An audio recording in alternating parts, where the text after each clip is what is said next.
What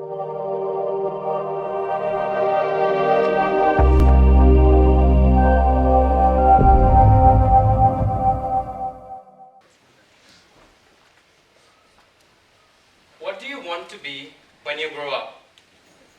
A question that especially students get asked, and we still reflect back. I want to be a doctor, I want to be an engineer, I want to be an artist.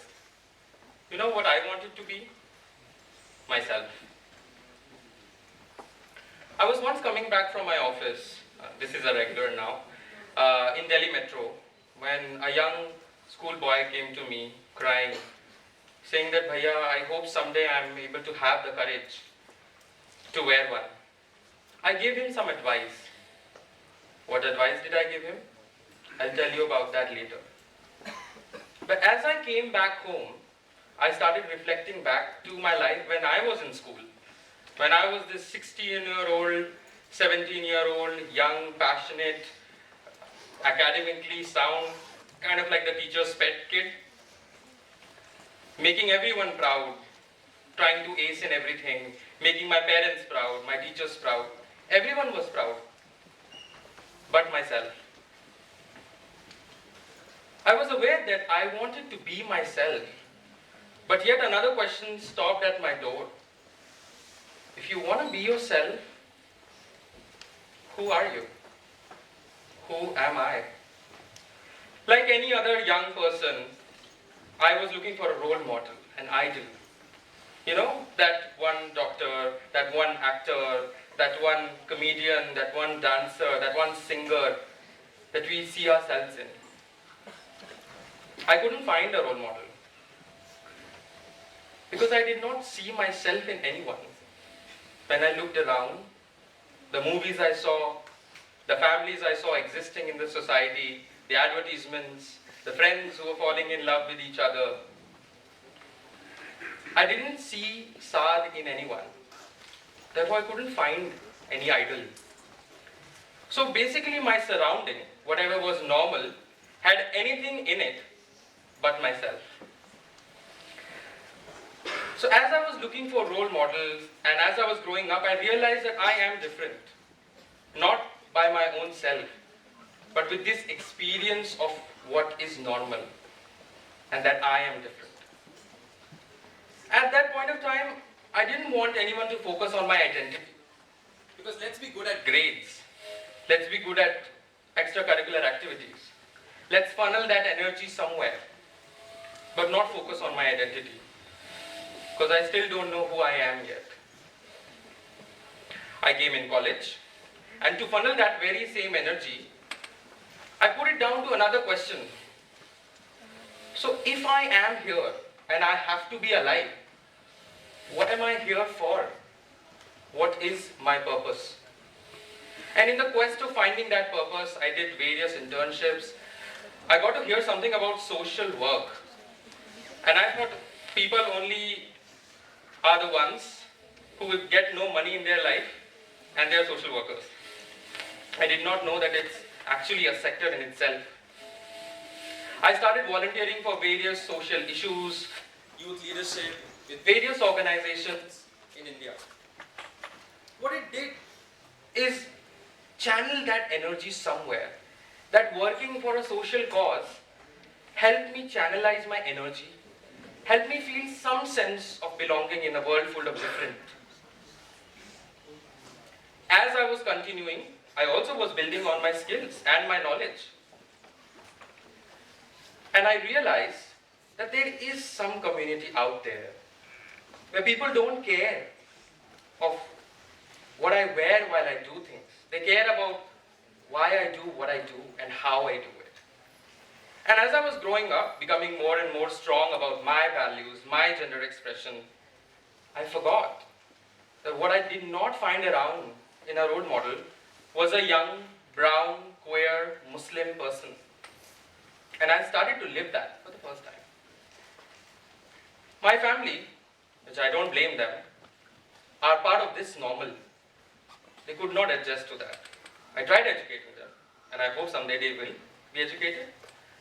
But I had to leave home on 11 June 2021. I was passionate, I was getting skilled, I was motivated, but I was homeless. I got an opportunity to work in rural education development in rural parts of Rajasthan.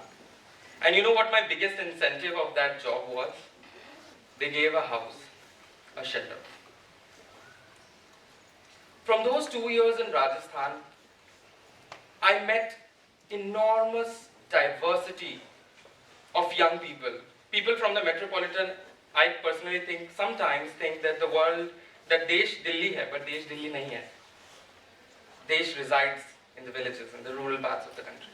I met amazing young people who were facing a lot of problems in their life, surely in a different context than mine, but doing amazing work for themselves and their society.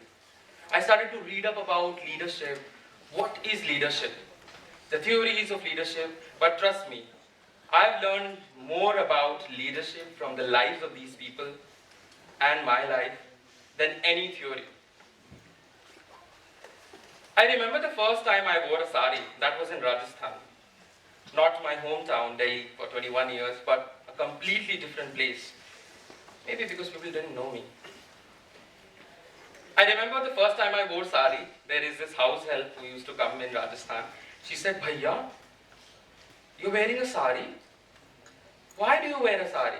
I asked her, Didi, you tell me, why do you wear a sari? She said, I like it. I said, same. I like it. What cemented that day was the fact that I cannot be a leader. I cannot grow in my life by hiding a part of my identity. This first time of wearing a sari was the beginning of a lifetime of change for me. I realized that identities are so intersectional and that the learning of you have to lose a part of your identity to be able to live the other, I had to unlearn it. I started talking more and more about my community's issues, about youth leadership on national and international platforms.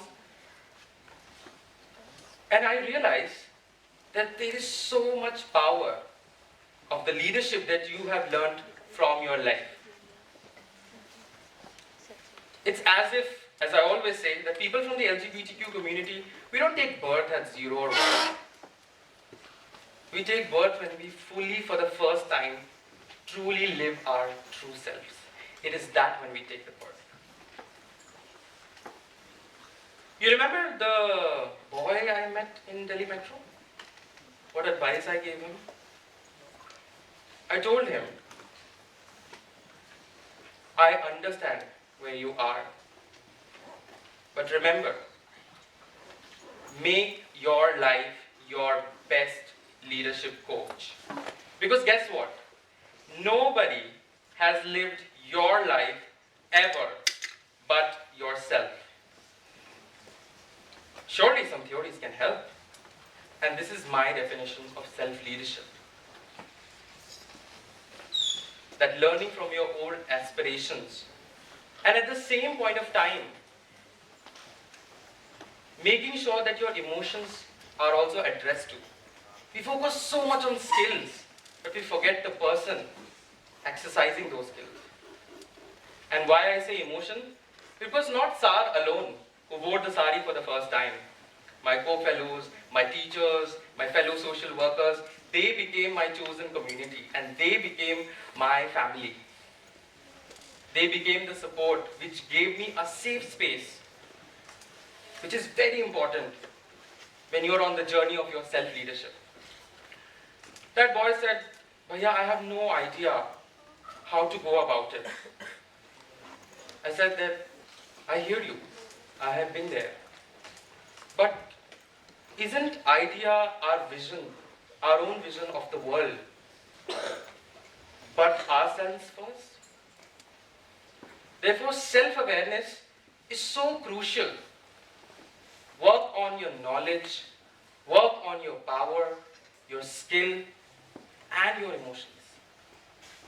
When you are on that leadership journey, remember that all of this manifests into something. I call the year 2023 the year of my dreams come true. I always wanted to work for a social cause, but after that, 2 years in Rajasthan and all these years, I found my cause. Because as I was talking to that person, that young boy from school in Delhi Metro, I realized that isn't that what leadership about? That my story, just a story, can become halo to someone else's aspiration and inspiration. And that is what self-leadership is for me. Is from the self to the others. And that is true and giving back for me. Today when I share this story, I share it for all the, especially young people in school, colleges, feeling different, feeling they're not able to catch up to this person or that person. Do not compare yourself, because remember, nobody has lived your life but yourself. The year of dreams 2023, I found my social cause. Now I work with United Nations Population Fund, Country Office India. I'm able to channel all of that energy, working for health, well-being, leadership of young people. I would like to conclude this by saying that today when I walk in a sari or a tuxedo, I am queer, but a Saad in a sari and a Saad in tuxedo is still Saad. When I walk with pride today and live with purpose, I don't want you to see how different I am than you. I want you to see how we are all the same. How we all want the same things. Love, respect, dignity, and purpose.